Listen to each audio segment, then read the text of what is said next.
You open your banking app, and there it is, a charge you don't remember approving. Not because you forgot, but because stress was driving when you clicked by now. That's not just bad money habits. That's your brain on stress. Today, we're breaking down the neuroscience behind why stress makes you overspend, in what scientists call the dopamine-debt cycle. So, what's actually happening in your brain when you're under stress? Your body releases a hormone called cortisol. Cortisol's job is survival, not budgeting. Neuroscience research shows that when cortisol levels are high, a few things happen. First, it suppresses your prefrontal cortex. This is the part of your brain responsible for planning, long-term thinking, and impulse control. Think of it as the CEO of your brain. When the CEO is offline, things get chaotic. At the same time, cortisol heightens the activity in your brain's reward system, especially a region called the nucleus accumbens. This massive shift in brain activity makes you prioritize immediate emotional relief over any long-term financial consequences. Suddenly, spending stops feeling like a calculated choice and starts feeling like a desperate need for relief. It's a biological response, not a personal failing. Your brain is essentially screaming for a quick fix, and that online checkout button looks like the perfect answer. This is why that late-night shopping spree feels so necessary in the moment, even if you regret it the next day. The biology of stress is literally rewiring how your brain values money in real time. Now, let's talk about the chemical that gets all the attention: dopamine. Here's what most people get wrong about it. Dopamine isn't really about pleasure or happiness. It's about anticipation and motivation.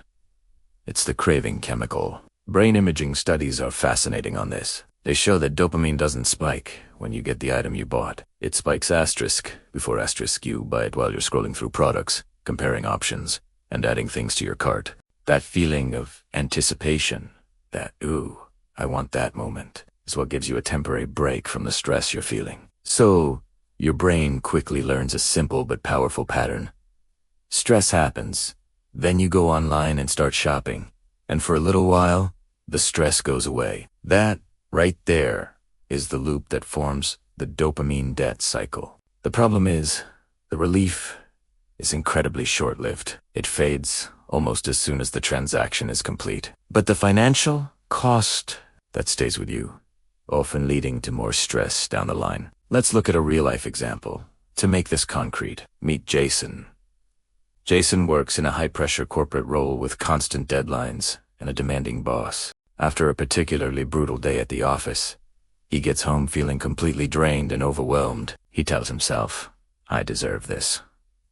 It's a phrase we've all used. For Jason, this means ordering expensive takeout he can't really afford. It means scrolling through tech websites and buying the latest gadget he didn't plan for. It's that late-night, one-click purchase on Amazon that feels so satisfying in the moment. And for that brief moment, the stress actually fades. The anticipation of the food arriving or the new gadget being delivered provides a powerful dopamine hit.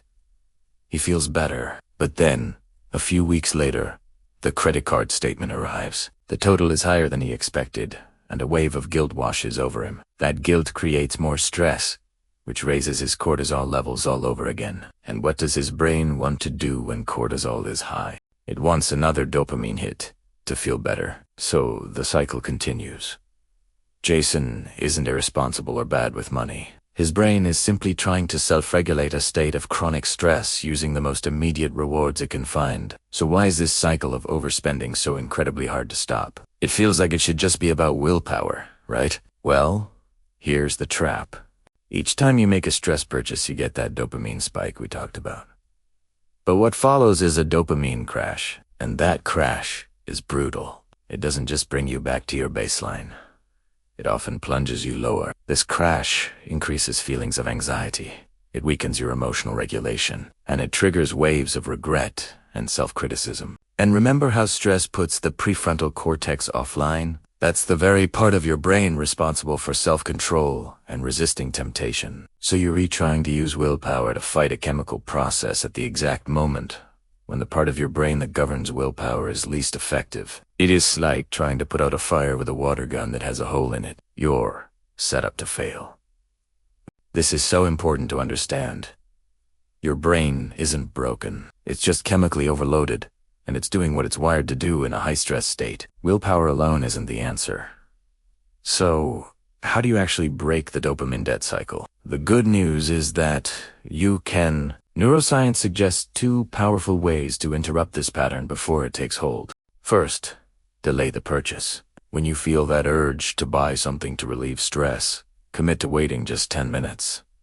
That's it. This short delay is often enough to lower the intensity of the dopamine craving and allow your rational brain, your prefrontal cortex, to come back online and have a say in the decision. Second, substitute the reward. Your brain wants relief, so give it a different kind. Instead of shopping, try movement. Go for a quick walk, do a few stretches, or even just practice some slow, deep breathing. These activities are proven to reduce cortisol and increase serotonin, a neurotransmitter that helps stabilize your mood without any financial cost. Another evidence-based trick is to name the emotion before you act. Studies show that simply labeling what you're feeling reduces activity in the amygdala, the brain's fear center, and re-engages the prefrontal cortex. So instead of thinking, "I want this," try saying to yourself, "I'm feeling stressed right now, and I'm seeking relief."